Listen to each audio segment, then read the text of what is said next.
Surprising skincare practices that can calm your nervous system according to Ayurveda. Hi, welcome to Well Then. My name is Aarti. I'm an embodiment coach and facilitator. And if you like learning about ancient practices with a modern lens, then follow me on Aarti Adventures for more content. Now, before I talk about the 3 practices for calming your nervous system, let's talk about what is nervous system dysregulation. The signs are chronic stress, poor sleep, fatigue, brain fog, and lots of mood swings. Now, according to Ayurveda, this is a sign of increased Vata, the quality of coldness, dryness, and excessive movement. So what are the 3 things you can do about it? 1, there's Abhyanga, which is self-oil massage. How does it work? 1, this slow rhythmic movement of massaging your own body stimulates your vagus nerve. It helps you to calm the body. 2, the warmth and the oil also helps to counterbalance those Vata qualities I just talked about. The second thing you can do is incorporate essential oils into your day-to-day. Now, why does this matter? Smells bypass logic. They go straight to your nervous system. It's why smells carry emotional memory. So things like lavender will have a calming effect, eucalyptus uplifting, sandalwood grounding. The third thing you can do is called navel oiling. Now, your navel, according to Ayurveda, your nabi, contains so many nerve endings. And in Western science, we know that this is our second brain too. So when we massage this area, we are activating our rest and digest processes. Now, how can you use these practices in day-to-day? Well, there's 3 things. 1, you can do a little bit of Abhyanga, use some coconut oil, massage yourself for about 5 minutes in the morning.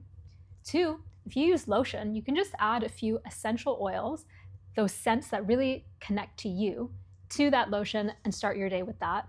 And then 3rd, to end your day, you can use a navel oil. You can massage it into your stomach, do it in a clockwise direction for about 5 minutes, and that'll help ground you before sleep. There is one product recommendation I do have, and that is, it's called Nabi Nectar by Aste Wellness.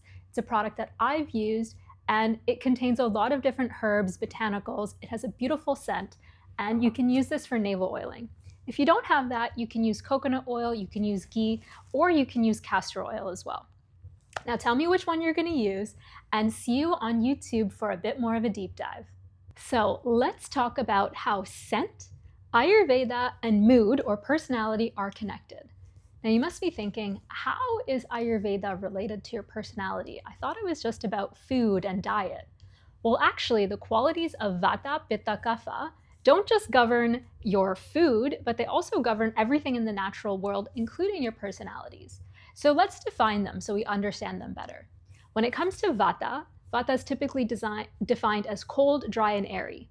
But from a personality perspective, think of a friend who has tons of friends, is always going out, is like meeting all these people, but when they're out of balance, they're like really stressed out and like just overactive.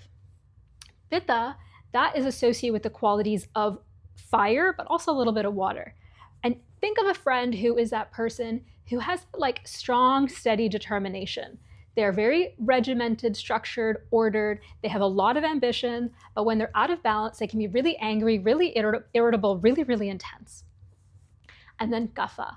Kapha is associated with the qualities of earth and water as well. This is sort of like the balanced, sort of when you think of sort of like a balanced friend, that person who's sort of like slow and steady and loyal, but when they're out of balance, they're like kind of too slow, too sluggish, maybe a little depressive, a little too inwards. So, how can scents influence your mood or these dosha types? Well, here's how. So let's talk about what scents align to each of those personality types. And when I'm talking about align, I'm talking about complement them best, bring out the best in them. So when it comes to Vata, they are a personality type that needs a little more grounding, a little more warmth and heat to soothe those like cold, scattered features. So scents that work for them are things like sandalwood, orange, geranium, cinnamon, warming scents. For Pitta individuals or Pitta mood, scents like rose, jasmine, mint. These are things that are soothing, cooling for their personality. And then for Kapha, scents that really complement their personality are things like eucalyptus, ginger, rosemary, bergamot, things that are a little more uplifting to get them out of that like heavy sluggishness. So now that you've heard all of this, are you starting to make some connections about what scents you associate to and maybe what some of your background internal patterns are when it comes to Ayurveda? And also, now that you know this, if you know what mood you're in, you know what scents you can use to uplift you or shift you out of that pattern. Now, I hope this was helpful, and I'd love to see you in the next episode of Well Then.